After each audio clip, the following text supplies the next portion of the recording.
یاجوج ماجوج څوک دي او کله به راوځي؟ ډېر خلک دا پوښتنه کوي، یاجوج ماجوج څوک دي، کله به راوځي، د دوی قصه څه ده، د دوی فساد او انجام به څنګه وي، او د هغې دیوال قصه څه ده؟ الله تعالی پر قرآن کې فرمایي خلک له تانه د ذوالقرنین په هکله پوښتنه کوي، ته ورته ووایه زه به تاسو ته د هغې قصه واوروم. ذوالقرنین څوک و؟ ذوالقرنین هغه لوی بادشاهانو څخه و چې الله تعالی ورته حکومت، طاقت او وسایل ورکړي وو. الله هغه ته هر څه ورکړي وو چې په ټوله دنیا کې سفر او حکومت وکړي. ذوالقرنین اول د مغرب خوا ته سفر وکړو. هلته یې داسې قوم ولید چې الله یې نه مانل. ذوالقرنین هغوی ته په نرمي خبرې وکړې، د الله پیغام یې ورکړه، نو هغه قوم ایمان راوړ. بیا ذوالقرنین د مشرق خوا ته روان شو. هلته یې داسې خلک ولیدل چې په لوی میدانونو کې به اوسېدل، نه یې کورونه لرل او نه سوري. ذوالقرنین د هغوی لپاره کورونه او محفوظ ځایونه جوړ کړل. بیا ذوالقرنین د شمال خوا ته لاړ. هلته یې د دو غرونو ترمنځ یو ساده قوم ولیدو. دا خلک ډېر مظلوم وو ځکه چې یاجوج ماجوج به پرې ظلم کوه. یاجوج ماجوج ډېر فاسد خلک وو. هغوی به حملې کولې، خلک به یې وژل، مال به یې لوټ کوه او ځمکه به یې ورانه کوله. دا قوم د دوی له ظلم نه ډېر تنګ وو.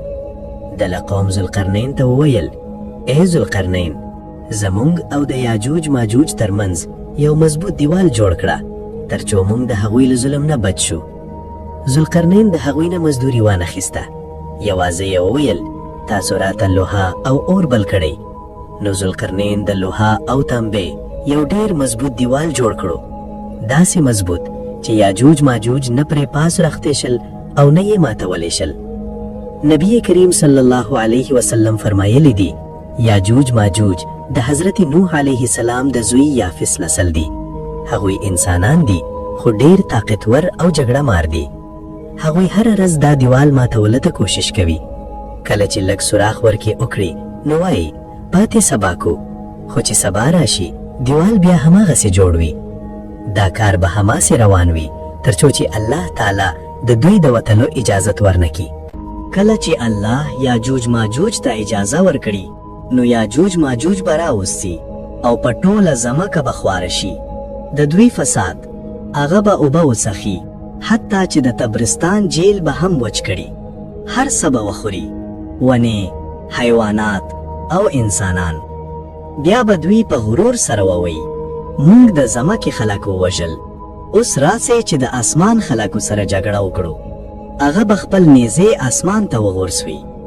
الله تعالی به د ازماینې لپاره هغه نیزې په وینو ککړې بیرته راولي، نو هغوی به نور هم مغرور شي. دا ټول به د حضرت عیسی علیه السلام د نزول او د دجال له قتل وروسته وي. کله چې دجال ووژل شي الله تعالی به حضرت عیسی علیه السلام ته حکم وکړي مسلمانان له ځان سره واخله او غرونو ته لاړ شي، ځکه یاجوج ماجوج راوځي. بیا الله ټول یاجوج ماجوج هلاک کړي.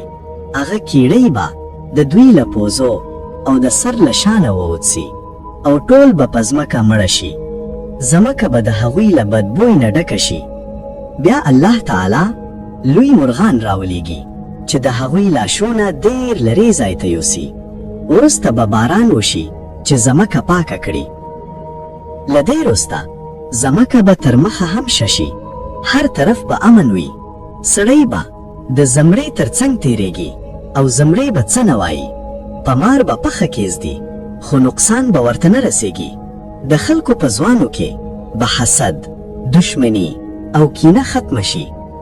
د نبی صلی الله علیه وسلم ارمان.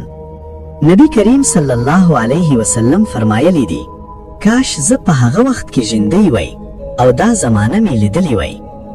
دعا: الله دې موږ د ټولو فتنو نه محفوظ وساتي او موږ ته دې په ایمان مرګ راکړي.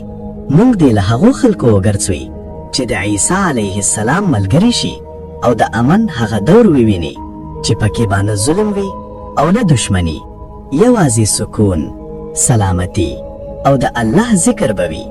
الله دې موږ ته هدایت راکړي او په خپله پناه کې مو وساتي. آمین.